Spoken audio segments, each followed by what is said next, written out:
If there was ever anything designed to be taken for granted, it's a road. Especially here in LA, I spend so much of my time in a car on the road, I hardly ever think about it as a separate entity, as something that has a history. But it turns out roads do have a history. It's full of intrigue, conspiracies, and even violence. And that's because it's about a fundamental power struggle over who has the right of way.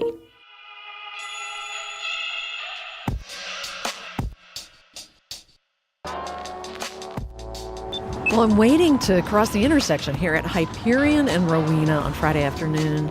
I can feel the tension. Cars, they're backed up all the way past Trader Joe's. I just saw somebody on a bike run the light. I feel like bikes and cars are out to get me. But it's funny. When I get on my bike, all of a sudden pedestrians are nuisances and cars are my sworn enemies. But then when I'm driving, I have no sympathy for pedestrians or bikes, and I just feel like everybody is in my way. How did we get to this place where everyone is fighting over who owns the road? Streets are about people. They're the largest public space in most cities, and they're often the least thought through. They're often the most underutilized of public spaces when you look at them at a citywide scale.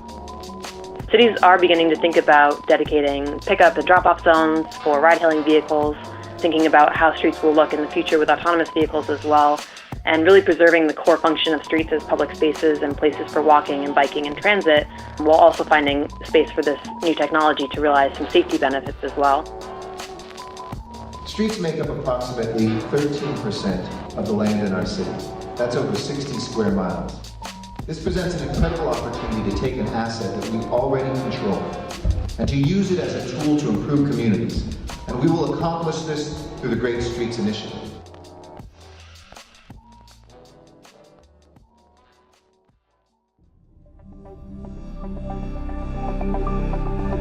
The Crenshaw Rail Line from 48th to 59th, you're looking at street-level construction. It's going to be severe. It's going to be a severe economic hit to our community that we will not recover from. It'll be the death of the last African-American business corridor in Southern California. I think they should go underground. I have put my money in here and all my life savings, and I don't think it's fair. It is not fair.